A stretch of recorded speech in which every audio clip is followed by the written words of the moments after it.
Welcome back to another episode of the Metal Verbalizers podcast. This podcast is for you that want to discover new fantastic metal. We feel that there aren't enough podcasts to support the underground scene. That is why the whole purpose of this podcast is to find new and or smaller bands and tell you about them. In this episode, we are going to talk about a band that play a kind of music that we haven't had that much, if at all, on the podcast. This band plays a music that is, according to me, closer to straight punk. If you want to learn more about the how, why, when, and much more, join me in this interview. This is The Deads.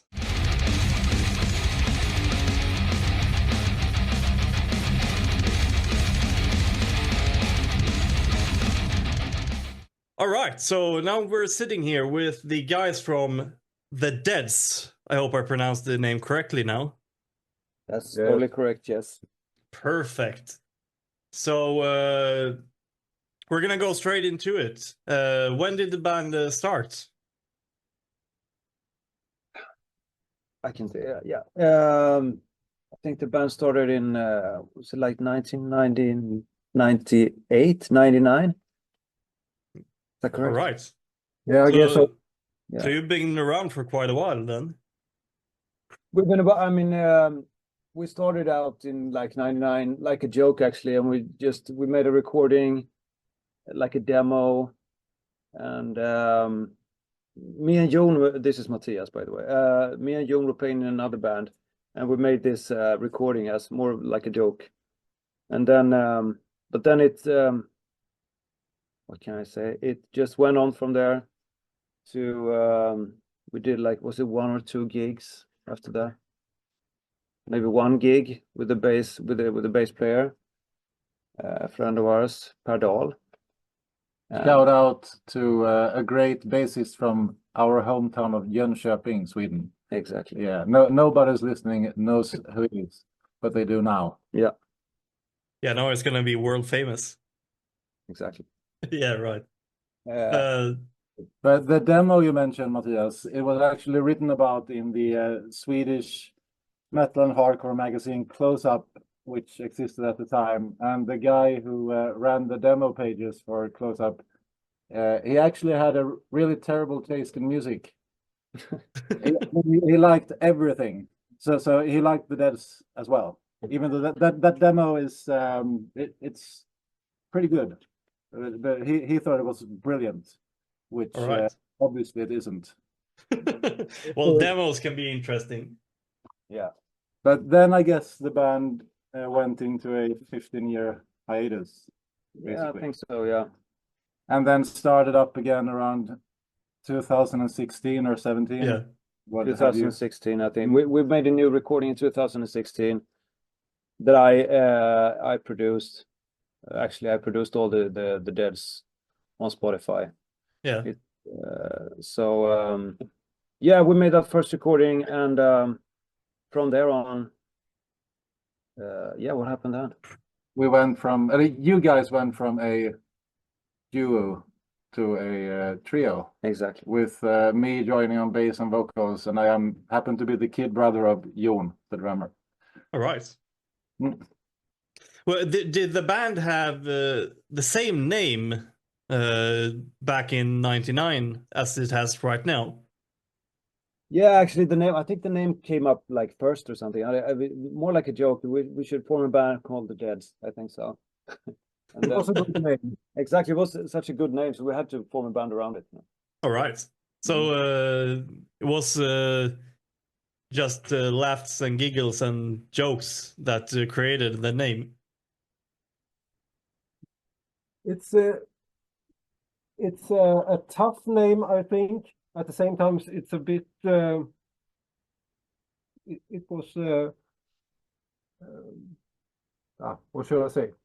It was a good name, kind of hard, and at the same time, kind of a nonsense name. But we liked it, and it rhymed with other good bands. Yeah. Exactly. And then, yeah, sorry. Yeah, it was like I mean, a bit strange to have like an English name because we sang in Swedish, so it was, you know, but it was a good name. Yeah, that's one part that I actually didn't think about. You do actually have all your songs in Swedish, but you have an English name. Yeah.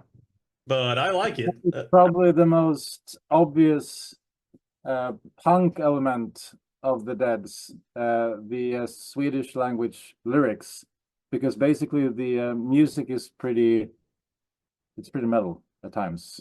It's Yeah. not primarily punk all the time, but when you sing in Swedish the way we do it, and you play some kind of thrash metal to go with that, it automatically becomes punk, even though the music is pretty far from punk at times, if that makes sense. It actually does, because a lot of music, according to what I've heard from what my brother does, which my brother is usually the one that takes care of the more extreme metal bands, like thrash metal and death metal and all of that. And as it sounds, is that a lot of thrash metal originates from punk and have roots over there. Yes. So it's actually not that far-fetched as you might think. And we can actually talk a little bit about that. What are you guys' influences, both maybe yourselves and to the band? Yeah, I think like you mentioned before, like you said, like the first when we started out, I think like bands like Slayer, of course, I think was one of the main influences. And from that 90s era, like the Suicidal Tendencies, and also the Swedish death metal scene, like Entombed and At the Gates. Really like those bands, and but also like Black Flag, Misfits. Yeah. Yeah, and those were the bands from the beginning, I think. And then nowadays it's a little bit different. We still have that. I mean, those bands in mind when we. It's what do you say? It's you can't undo it. I mean, Yeah, it's in the genes, whatever. Yeah, it's in the DNA of the band, exactly. so to speak. Yeah. If it is possible, could you compare the Deads to another more recognizable band, maybe one of the bigger? I cannot really come up with one, but the reason to why I ask it is because we usually ask the question to give the listeners a picture of what your band might sound like, since we don't play your music in the actual episode. Yeah, well, I think I might have a pretty unique perspective, because I've only been in the band for about 2 years, and the reason I joined was because I heard similarities to some of the hardcore bands from LA and Japan that I am into. For example, Gism or Gauze or Final Conflict. These are not big bands, but they are pretty fucking good bands. And by that I mean hardcore punk full of kind of destructive dark energy, and then you have really over the top guitar hero solos on top of that, which is a pretty fancy and to my ears original and pretty impressive style. Feature. Yeah. So that's my 2 cents on bands that we sound a bit like, but then again, these are not big bands. If we're going to the biggest possible bands, I would say we sound like a mixture between Slayer and Earth AD era Misfits. Yeah. But- Which comes back to the some of the influences that we you guys mentioned, which makes total sense. Sure. Let's see. Can you explain a little bit more about your image, such as like album art, logo, etc.? Do we have an image? Yeah. I guess our image is no image. Yeah. Since there are no photos. There's one photo available of us playing live, and one photo from the same day when we sit on a pile of rubbish basically before the gig. Yeah. So our image is no image. Then again, there is artwork and whatnot online. I guess Matthias, you are responsible for most of that. Yeah, maybe. But yeah, what can I say about the artwork? I mean, it's me and Jon actually been doing that for us since we are the yeah, what can I say about the artwork? There are not too many swords. Exactly. Yeah. Yeah, that's actually one thing that I miss a bit about the Deads. The Yeah. swords. Two swords. Yeah. Yeah, because when I take a look at the like album covers that you have, at least on Spotify, I don't know why, but I get a 70s vibe, and then also it feels very punk when you look at it. Oh, yeah. Sure. Well, what about it is 70s to you? That's actually something we haven't thought of ourselves. No. I don't really know. I have him up here on my second screen here, and well, we have somebody that sits by, I can't see what it is, but some kind of a desk, if it is in the studio or what it is. You got that long hair sort of, and it's not like that 80s large hair that I'm used to with the more glam metal. It feels like more 70s Malcolm Young, if you know what I mean. Mm-hmm. Yeah, I guess Matthias, you said that the cover artwork for the single Ducks for Lön was supposed to look like cops in Sweden looked in the 70s. Yeah, or 80s, like 80s. the beginning of 80s. I don't know, but it's some sort of like that. When the Swedish police force wore black leather, which was a pretty bizarre Exactly choice. But it looked pretty offensive and rad at the same time. I think they still should do that. Like, why not? Exactly. Yeah. Like yellow vests and shit. No. Leather jackets. Yes. How do you go about writing your music? Is it like a collaborated effort, or is it one of you, or how do you go about that? I think we all contribute with that. Often someone comes up with an idea and is trying to communicate what kind of song it should be, and maybe that's because we have difficulties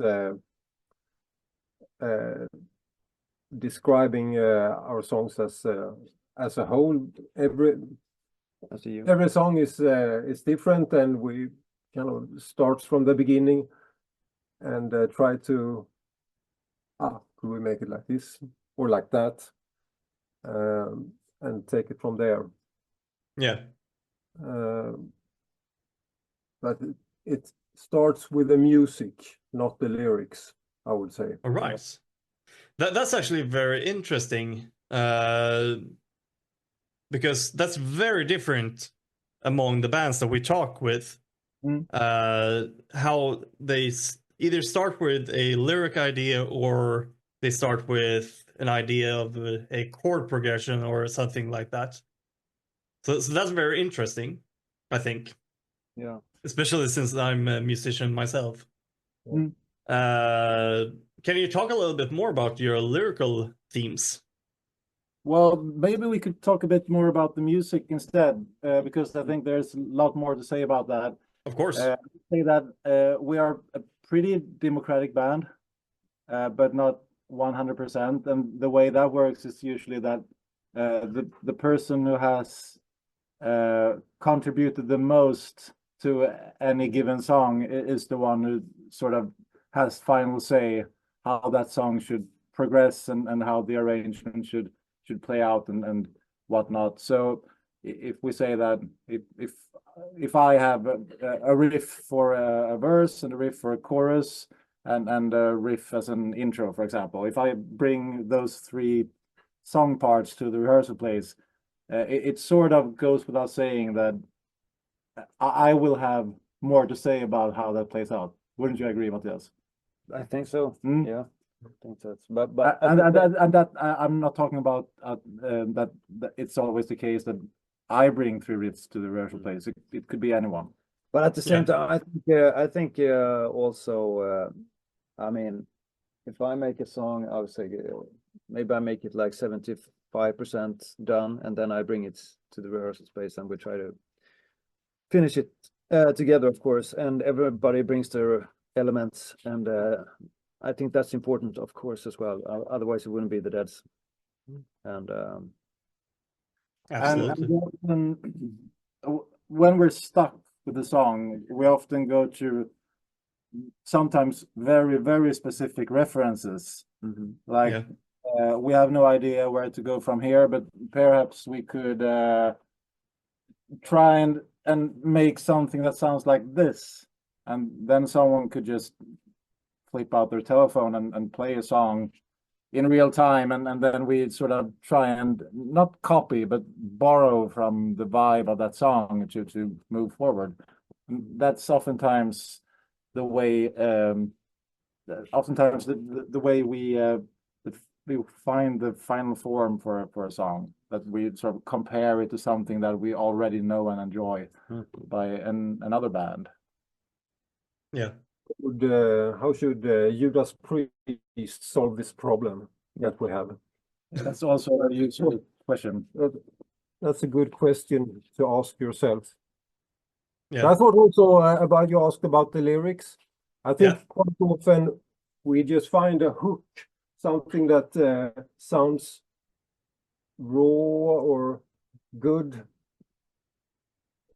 That's the chorus. Standing They're for something. repeating something, shouting rakt fram, straight ahead, for example. And then it take, I think with the case rakt fram, it took us more than a year to find out what rakt fram should be about. But I had a strong feeling that rakt fram was something good to sing. And then you have to build the lyrics around that. Well, yeah, as well, it's perfect when you play live as well. When you have that chanting lyric, it's perfect for engaging the audience and all that stuff as well, which makes the live shows amazing to go to. Yeah, I think that's something that comes. What do you say? Like, yeah, we don't think of it like that from the beginning, maybe, but it comes automatically, of course, like you said. Yeah. And about lyrics, I mean, you don't necessarily have to know what your own lyrics are about. That doesn't have to be the case. What has to be the case is that you must feel that it's meaningful to shout this piece of lyrics in, for example, the rehearsal room or on stage. It must feel meaningful to you in that moment. If that's the case, you're fine. If you have no idea what you're singing about, and you can't feel that kind of motivation when you're on stage or when you're in the rehearsal place, then you should probably do something about the lyrics, because then they actually don't work as song lyrics, no matter how meaningful they could possibly be to someone else. You must feel that in your own gut. Yeah. I get totally what you mean, because music is always supposed to emit some kind of a feeling. And then it might be up to the listener to interpret that feeling however they want, but there has to be some kind of a feeling. But I think the subject that we all most often comes back to, of course, is like the social realism, something subject, like it comes naturally, and it fits very good with music as well. And it's fun to write lyrics like that, I think.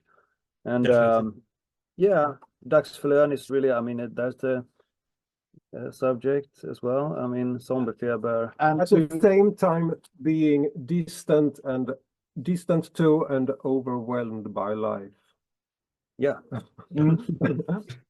That's a good summary. His answer, but And Yeah. you know, Type of trying to feeling. keep that like the raw feeling. I mean, the dissonant raw, like even in the lyrics. Yeah. It's not that easy, but it's something that we try to do. Yeah. And even though we have quite a few big words in our lyrics, none of it is very far from our own reality. For example, a couple of songs deal with the horrors of unemployment or the horrors of employment, for that matter. Yeah.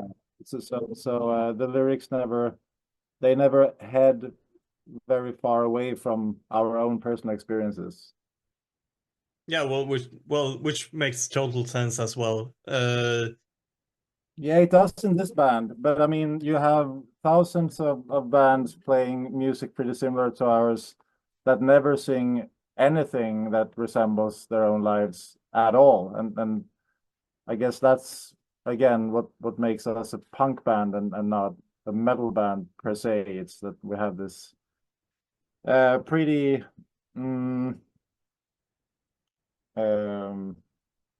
yeah, but our lyrics come at face value Yeah. as to who we are.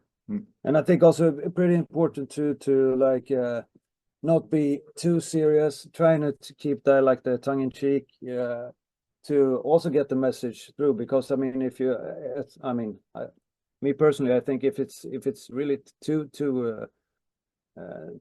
dark in a realistic way, I think it's maybe it's not getting through the message either. So the tongue in cheek is pretty important as well, I think, for us. You can still have a good time even though you're not stiff upper lip serious all the time. Yeah. Yeah. Yeah, well, like what I thought about it was like it would be very hard to make a band like Dragon Force, for example, into a punk band with those like fantasy lyrical themes. Yeah. I would say that the fantasy themes of a band like Dragon, did you say Dragon Lord or Dragon Force? Doesn't Dragon matter. Force. Dragon Force, right. Those lyrics could never make sense in a punk context. No. It automatically disqualifies the music as punk. Then again, I would say that I would love to hear, for example, a band doing some kind of Black Flag crossover thing with a guitarist from Dragon Force. I'm all for that. I mean, that could probably be cool. And Guitar Hero solos, that's right up my alley. But as for the lyrics, won't work. That's never gonna work. But yeah, what are the plans for the future? You had a 15-year break there, but how is it looking in the future for the band? I think we're going for a 15-year break. Exactly. I'm joking. We have 3 gigs lined up this spring and counting. So we'll probably play more live this spring than we have in the last 26 years. Awesome. Yeah. That's right. But how are we looking with new music? Is there anything upcoming there? Yes, we have a lot of songs actually done. I think we have like 10 songs maybe done and mixed and mastered and everything. So we have a lot of songs in what do you say, in the can. And we're speaking to a couple of different labels for the time being. And we're discussing releasing an album with the Deads in the not so distant future. Then again, we can't promise anything will be released very soon from now, but eventually, in tops a couple of years. But we have a lot of new songs. I mean, most of them are done as well and recorded everything. And have you played any of the new songs live yet? Like 2, I think we played this gig in Fragile Mountain Festival this last summer in August. Yeah, it's a punk festival in Gothenburg, Sweden, and we played, I think, was it like 2 new songs, 1 new song? I think we played 3 new songs at that gig, one of which has been released since. Yeah, we played That Rock was Drum, exactly. Rock Drum. Yeah. But I also I have to come back because we have I wrote them down. Well, I think I just have to mention a band like Zeke, or do you pronounce it like that? Zeke. I have no idea. Band. Yeah, it's a very nice band. I have to mention. I mean, as far as this comes to Source of inspiration. inspiration, exactly. Yeah. So I just had to mention these guys. But I think also from let's say Norway, I think if we talk about like the maybe being a bit funny or sarcastic in the lyrics, I think The Good, the Bad, and the Ugly is a very nice Norwegian punk, or whatever you want to call it, band. I think they have like the tongue-in-cheek kind of lyrics as well, which I do appreciate. And I think we must pay due respect to Turbo Negro for being incredibly great musicians, very funny in a way that is actually possible to take very seriously, and with all sorts of references thrown in for good measure, be it to Poison Idea or Alice Cooper or whatever works. And that's basically the way we write songs as well, that beg, steal, or borrow. Well, if you're gonna steal music, steal from the best. And that's one thing that Turbo Negro actually does very well indeed. So well, in fact, that we have stolen their method, if not their riffs. No. Yeah, all right. So I think that was pretty much everything that I had for you guys. Is there anything else that you would like to talk about or shout out? If you're listening and you are arranging shows in Sweden or abroad, don't hesitate to get in touch. You can do that on Instagram or Facebook or at thedeadsgbg@gmail.com. GBG stands for Gothenburg, and that's where we come from. Perfect. And of course, if you're on YouTube, all of the social media links are going to be for the band in the description.